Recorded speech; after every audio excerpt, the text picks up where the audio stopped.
नमस्कार, आप देख रहे हैं न्यूज 9 भारत और मैं हूं आपके साथ अशोक चौहान। देश और दुनिया की तमाम खबरों पर आइए डालते हैं एक नजर। खबर मैनपुरी से है। प्रदेश में हो रहे विधानसभा के उपचुनाव को लेकर समाजवादी पार्टी पूरी दमखम के साथ चुनाव प्रचार में जुटी है। मतदान की तिथि बढ़ जाने से समाजवादी पार्टी अब और अधिक ताकत के साथ जनपद मैनपुरी की करहल विधानसभा सीट पर अपने पक्ष में माहौल बनाने में जुटी है। हर दिन वरिष्ठ नेतागण क्षेत्र में दस्तक दे रहे हैं।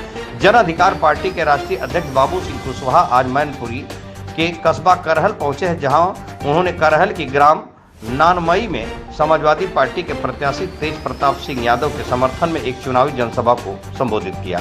जनसभा में जन अधिकार पार्टी के राष्ट्रीय अध्यक्ष बाबू सिंह कुशवाहा ने भाजपा सरकार पर तीखे प्रहार किए और जनसभा में आए बड़ी संख्या में शाक्य कुशवाहा मौर्य समाज के लोगों से समाजवादी पार्टी के पक्ष में मतदान कर तेज प्रताप सिंह यादव को ऐतिहासिक जीत दिलाने की अपील की है। कार्यक्रम में पधारे जन अधिकार पार्टी के राष्ट्रीय अध्यक्ष बाबू सिंह कुशवाहा, इटावा सांसद संतोष शाक्य, पूर्व सांसद तेज प्रताप सिंह यादव, लोकसभा प्रत्याशी डॉक्टर नवल किशोर शाक्य, पूर्व मंत्री आलोक शाक्य सहित तमाम नेतागणों का ग्राम प्रधान राजेश कुमार शाक्य ने ग्राम समाज की ओर से चांदी का मुकुट, पगड़ी और भारी भरकम फूलमालाओं पहनाकर स्वागत किया।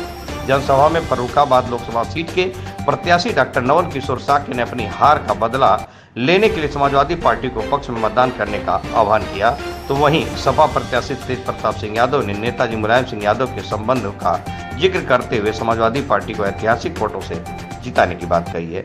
जनसभा में नेतागणों ने क्या कुछ कहा, आइए सुनते हैं उनकी जुबानी। संवाददाता रामकिशोर वर्मा की खास रिपोर्ट। सुनने का काम नहीं किया, कभी हिस्सेदारी देने का काम नहीं किया। अगर आज कोई हिस्सेदारी गरीब और कमजोर को, पिछड़े और दलित को, अकलियत को देने का काम कर रहा है तो वो पार्टी समाजवादी पार्टी है। इसलिए हम आपसे अपील करने के लिए आए हैं कि उपचुनाव है, आदरणीय अखिलेश जी के लोकसभा में जाने के बाद एक करहल की सीट खाली हुई है। आप करहल से प्रत्याशी हैं तेज प्रताप जी, यहाँ से सांसद भी रहे हैं, आपके लिए कोई नए नहीं है। हमेशा वो आपके बीच में आते जाते रहे। जब पूर्व नेताजी थे तब भी वो मैनपुरी में काम देखते थे और आज भी वो मैनपुरी लोकसभा में उनका आना जाना लगातार बना रहता है। ऐसे प्रत्याशी जो आपके अपने हैं, जाने पहचाने हैं, उनका चुनाव निशान साइकिल है। साइकिल के सामने वाली बटन को दबा करके आप लोग भारी बहुमत से इन्हें जिता करके भेजेंगे। इस विश्वास के साथ मैं आपके बीच में आया। ये करहल क्षेत्र समाजवादियों का गढ़ रहा। श्रद्धेय नेताजी का आप लोगों से घरेलू पारिवारिक रिश्ता रहा। तमाम सारे बुजुर्ग ऐसे हैं यहाँ पर जिन्होंने नेताजी के साथ शुरुआत के दिनों में काम किया और समाजवादी पार्टी को खड़ा करने में उनकी मदद की। जब से समाजवादी पार्टी का गठन हुआ, लोकसभा का चुनाव रहा हो या विधानसभा का चुनाव रहा हो, आपने हमेशा समाजवादी पार्टी को यहाँ चुनाव जिताने का काम किया। और आज जब भाजपा के लोग ये चुनौती देते हैं कि हम अयोध्या का बदला करहल से लेंगे, तो राष्ट्रीय अध्यक्ष जी ने कहा कि इस बार हम संकल्प लेते हैं कि भारतीय जनता पार्टी की सबसे बड़ी हार प्रदेश में कहीं होगी तो इस करहल विधानसभा से होगी। लगातार कई सालों से हमारे जनपद के साथ, हमारी इस विधानसभा के साथ जो सौतेला व्यवहार सरकार ने किया, यहाँ तमाम हमारे किसान भाई मौजूद हैं। खाद के लिए लंबी लंबी लाइनें सोसाइटी में लग रही है, एक बोरी खाद किसी को नसीब नहीं हो रही। जब सिंचाई का समय होता है तब नहर और बंद में पानी नहीं आता। जब आप बिजली का उपयोग करते हैं, मोटर लगा के सिंचाई करते हैं, तो आपको वो मुकदमा लगा दिया जाता है। थाने में सुनवाई नहीं, तहसील में सुनवाई नहीं, और ख़ास तौर पर जो दलित और पिछड़े समाज के लोग हैं उनके साथ अन्याय अत्याचार की सारी हदें सरकार ने पार कर दी। 2024 के लोकसभा चुनाव से पहले जब नारा दिया राष्ट्रीय अध्यक्ष जी ने पीडीए का, तो बहुत मजाक उसका भारतीय जनता पार्टी ने बनाया था।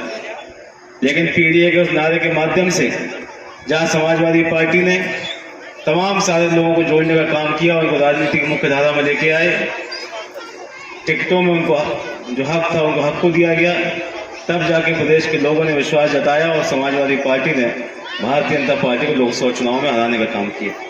और जब हम लोकसभा चुनाव हरा सकते हैं तो निश्चित तौर पर 2027 के विधानसभा चुनाव में भी हम लोग भारतीय जनता पार्टी को हराएंगे और यहाँ फिर से प्रदेश में समाजवादी पार्टी की, जनता की, किसानों की, नौजवानों की सरकार बनेगी।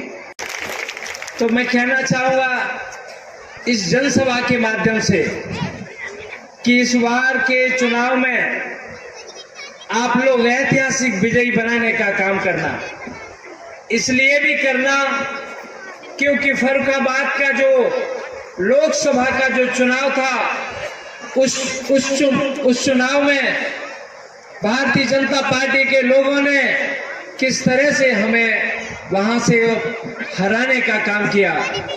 हम लोग 21वें राउंड के बाद में जब मैंने काउंटिंग किया था तो तकरीबन 4700 वोट से जीत रहे थे और इन्होंने काउंटिंग रुकवा दी। कोई परिणाम डिस्प्ले पे आउट नहीं हो रहा था। बार बार अनुरोध करने पे कुछ भी नहीं डीएम साहब कर रहे थे। मैं कहना चाहूंगा 8 बजे के बाद फर्रुखाबाद के सम्मानित लोगों पर डीएम और प्रशासन ने लाठी और डंडे डलवाए, आंसू के गोले डलवाए।